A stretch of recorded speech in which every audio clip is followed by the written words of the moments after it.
Assalamualaikum warahmatullahi wabarakatuh. Kita lanjutkan kajian kita atau tadabbur kita.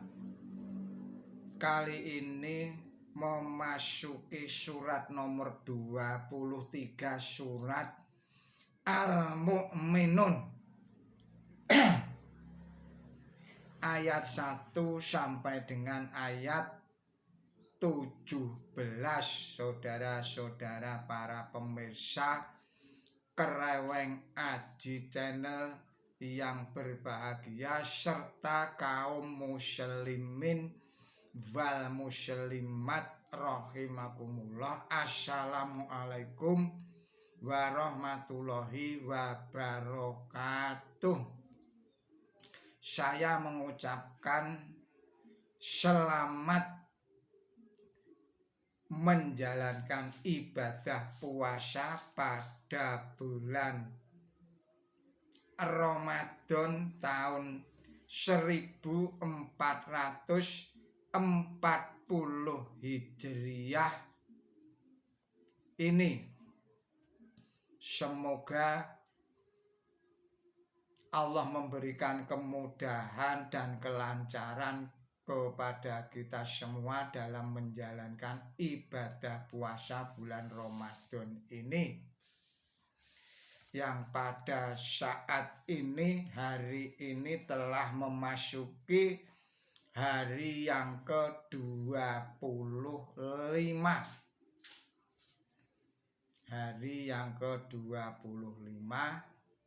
Semoga Allah menerima segala perbuatan baik kita dan memberikan balasan pahala yang berlipat ganda. Saya juga mengucapkan selamat berulang tahun kepada saudara-saudara yang lahir pada tanggal 15 Maret ini. Semoga Allah memberikan umur yang panjang yang barokah. Semoga Allah memberikan rezeki yang melimpah ruah. Semoga Allah memberikan kesehatan, kebahagiaan, kesejahteraan, ketenteraman lahir dan batin kepada kita semua, terutama kepada saudara-saudara yang pada hari ini berulang tahun. Saya juga mengucapkan innalillahi wa inna ilaihi rajiun atas gugurnya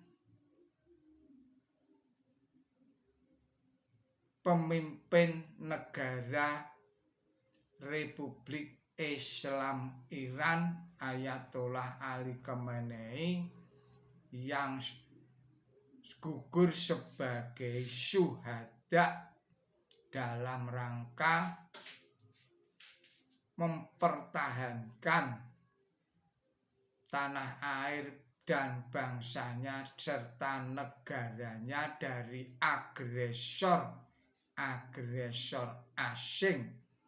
Juga kepada saudara-saudara warga Republik Islam Iran yang juga menjadi korban keganasannya para agresor. Semoga Allah Subhanahu wa Ta'ala memberikan tempat yang mulia di sisinya, mengampuni segala dosanya, memaafkan segala kesalahannya, dan menerima amal perbuatan baiknya. Saudara-saudara para pemirsa Kereweng Aji Channel yang berbahagia serta kaum muslimin wal muslimat, Assalamualaikum warahmatullahi wabarakatuh. Kita lanjutkan tadabbur kita. Bismillahirrahmanirrahim. Qaf aflakal mu'minun alladzina hum fi sholatihim khashi'un walladzina hum anil lagwi mu'ridun walladzina hum lizzakati fa'ilun walladzina hum li furujihim hafidun illa ala azwajihim aw ma malakat aymanuhum fa innahum ghairu malumin faman ibtagha wara'a dzalika fa ulaika humul adun walladzina hum li amanatihim wa ahdihim ra'un walladzina hum ala sholawatihim yuhafidun ulaika humul warisun alladzina yarizunal firdaus hum fiha khalidun walaqad khalaqnal insana min sulalatin min din summa ja'alnahu nutfatan fi qararin makin summa khalaqnan nutfata alaqatan fa khalaqnal alaqatan mudghatan fa khalaqnal mudghatan idoman fakashawnal idoma lakman summa ansha'nahu khalfan aqar fatabarakallahu ahsanul khaliqin summa innakum ba'da dzalika lamayitun summa innakum yaumal qiyamati tub'asun walaqad khalaqna fawqakum sab'a dhara'i wa ma kunna lil khalqin ghafilin sadaqallahul adzim. Artinya dengan menyebut Allah yang Maha Pemurah, yang Maha Pengasih. Sungguh beruntung orang-orang yang beriman,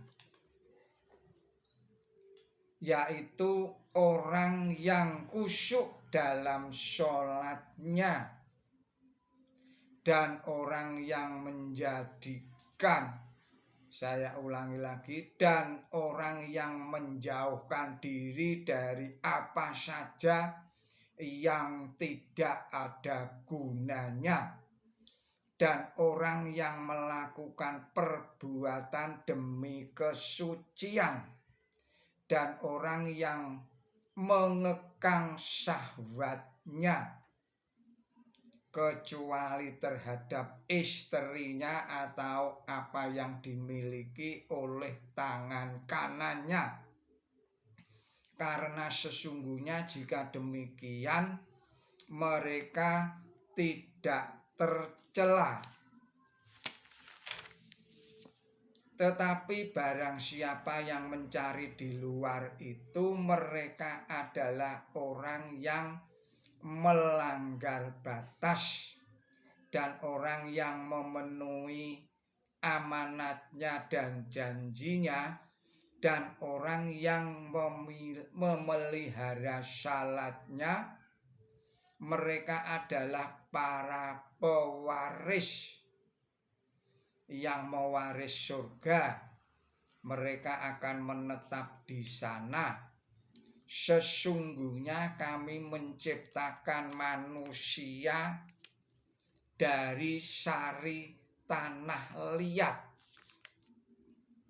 Lalu itu kami jadikan benih manusia dalam sebuah tempat yang kokoh. Lalu benih manusia itu kami jadikan segumpal darah. Lalu itu kami jadikan segumpal daging.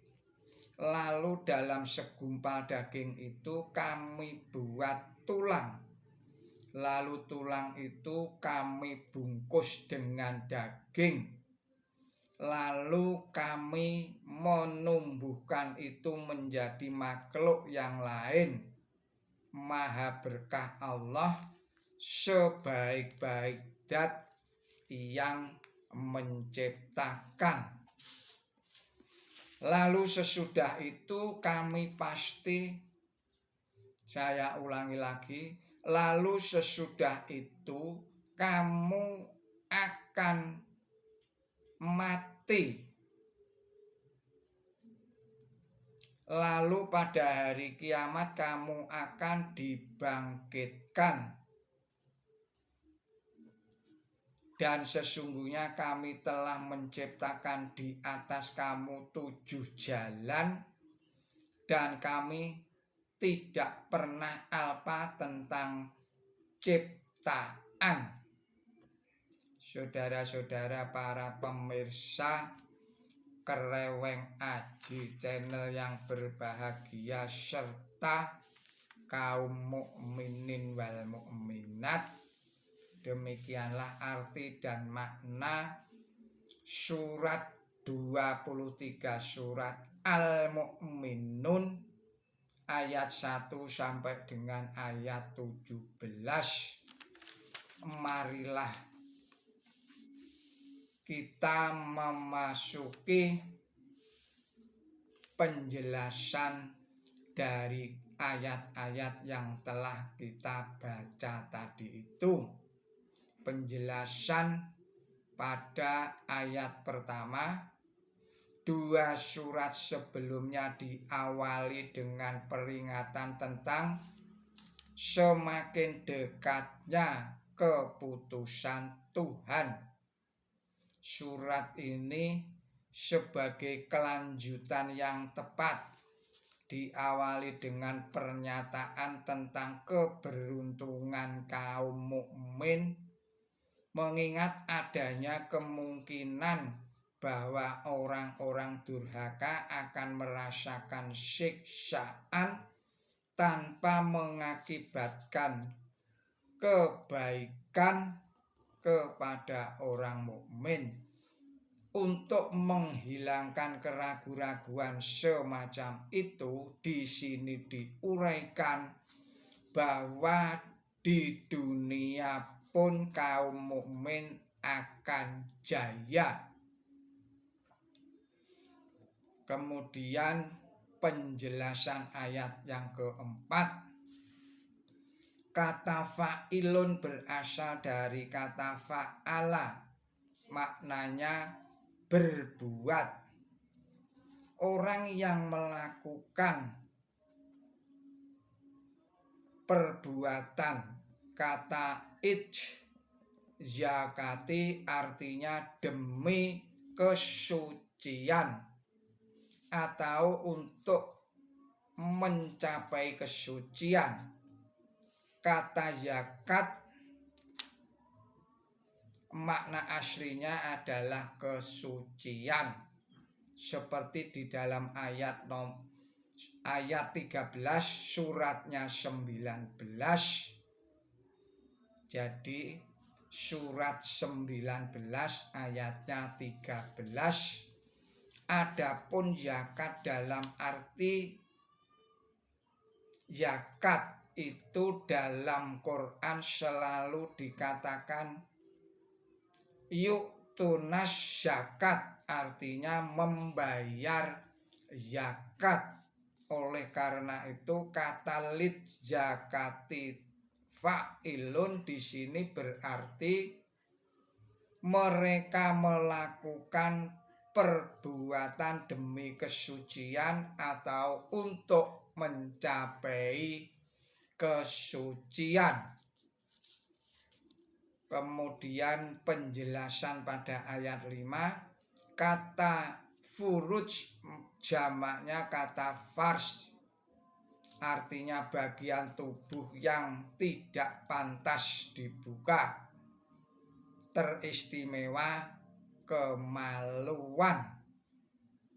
Kata fishul farji biasanya diartikan mengendalikan hawa nafsu atau mengekang syahwat. Penjelasan ayat 6. Kata auma malaikat aimanuhum yang makna aslinya kami cantumkan dalam terjemahan di atas tadi itu biasanya diartikan budak belian. Hendaklah diingat bahwa surat ini adalah surat Makkiyah. Sedangkan syarat-syarat diperbolehkannya budak perempuan untuk menikah baru diwahyukan belakangan di Madinah atau pada zaman Madinah, atau biasa disebut dalam surat-surat Madaniyah.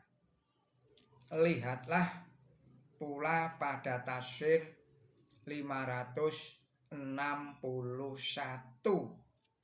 Jika yang dituju di sini ialah hubungan seksual, maka izin hubungan seksual dengan apa yang dimiliki oleh tangan kanan mereka haruslah tunduk kepada persyaratan yang diuraikan di dalam surat 4 ayatnya 25. Boleh kiranya ditambahkan di sini bahwa budak perempuan jika ia diambil sebagai istri tidaklah mempunyai kedudukan penuh sebagai istri merdeka.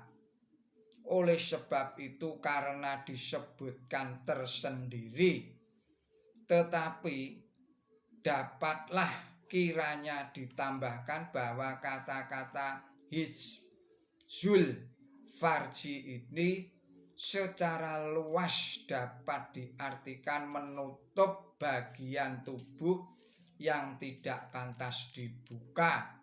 Dan dalam keadaan ini hendaklah diingat bahwa menurut peraturan Islam tentang sopan santun, membuka bagian tubuh semacam itu seperti yang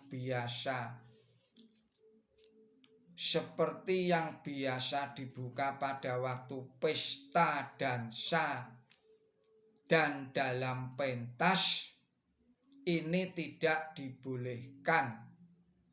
Hanya di depan suami dan budak perempuan sajalah hal itu bagi perempuan diperbolehkan, demikian pula bagi suami hanya diperbolehkan membuka aurat di depan istri dan budak laki-laki. Kita lanjutkan pada penjelasan ayat 12. Di sini terciptanya manusia disusur galurkan sampai kembali kepada tanah.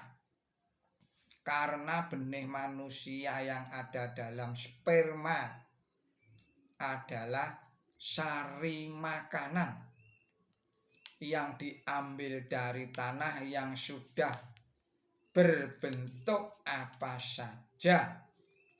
Hendaklah diingat bahwa 10 ayat pertama membicarakan pertumbuhan rohani manusia, sedang di sini dibicarakan pertumbuhan jasmani manusia.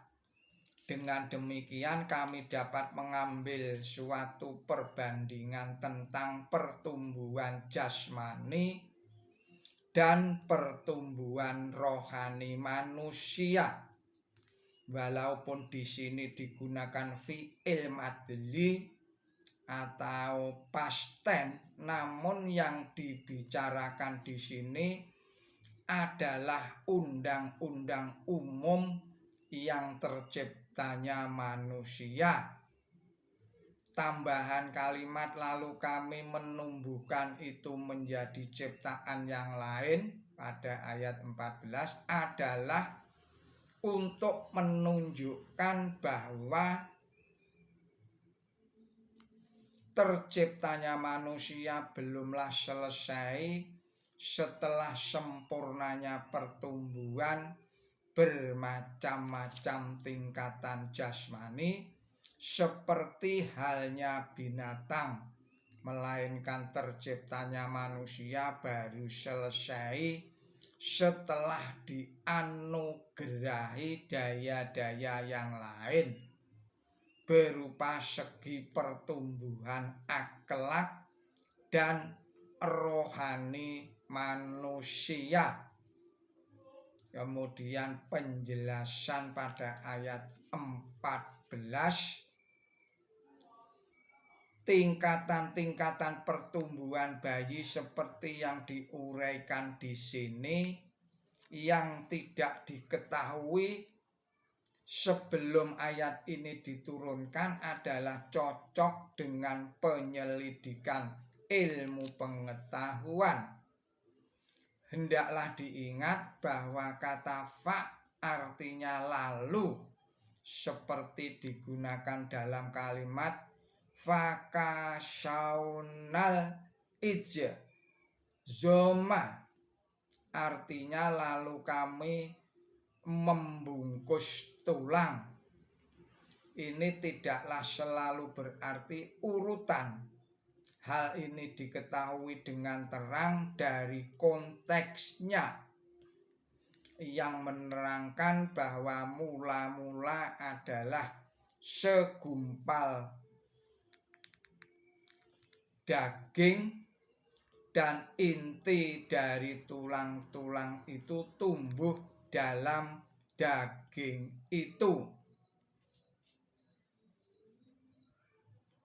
Demikianlah penjelasan dari makna dan arti surat Al-Mu'minun surat 23 ayatnya 1 sampai dengan 17.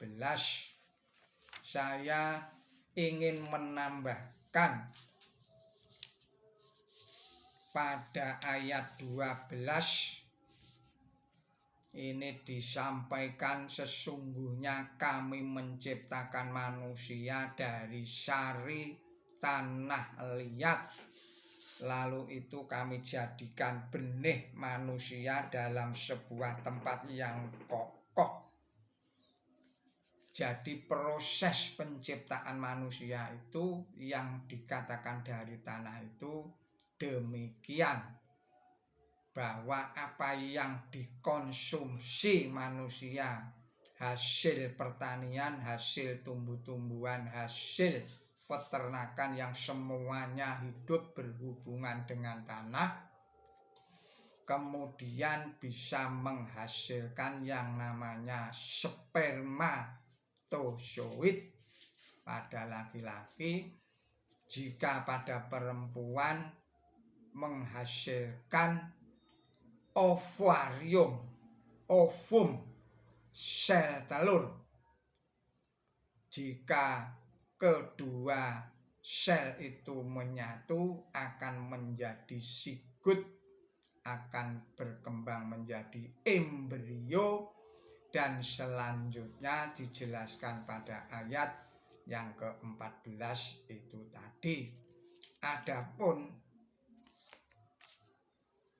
ayat-ayat yang berkenaan dengan terciptanya manusia atau perkembangbiakan manusia itu terdapat di dalam surat Al-Baqarah ayat 21, surat 3 ayat 58, surat 32 ayat 7-8, surat 40 ayatnya 67, kemudian surat 77 ayat 20, surat 80 ayatnya 19, surat 92 ayat 3, surat 49 ayat 13,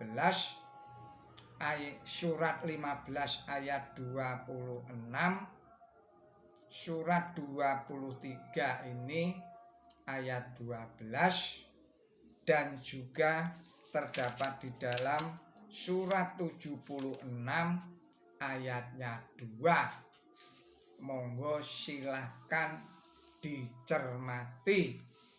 Jadi siapapun dia yang termasuk di dalam manusia, atau di dalam bahasa biologinya disebut Homo sapiens.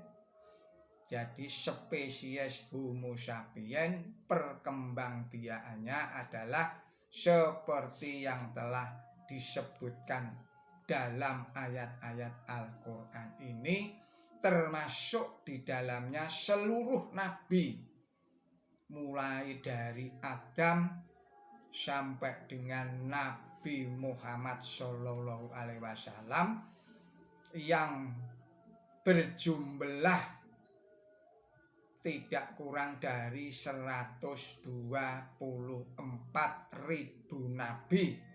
Ini mengandung arti yang kuat bahwa Nabi Adam maupun Nabi Isa termasuk di dalam sistem perkembangbiakan manusia seperti yang tercantum di dalam Quran suci ini. Artinya apa? Artinya Nabi Adam dilahirkan sebagai manusia seperti manusia yang lainnya. Nabi Isa juga dilahirkan sebagaimana manusia biasa. Artinya kedua nabi yang fenomenal ini memiliki jalur ke atas, jalur orang tua, kakek dan buyutnya, ke bawah juga memiliki anak, cucu, cicit dan seterusnya. Ini membantah atau menjelaskan paham yang mengatakan bahwa Adam itu manusia pertama dan Nabi Isa itu lahir tanpa bapak. Ini yang ingin dijelaskan oleh Allah Subhanahu wa Ta'ala di dalam ayat-ayat yang tadi telah saya sebutkan. Monggo itu ditelaah. Demikianlah tadabbur kita kali ini. Billahi taufik wal hidayah. Ihdinas siratal mustaqim. Mohon maaf atas segala kesalahan dan kekilapan saya. Wassalamualaikum warahmatullahi wabarakatuh.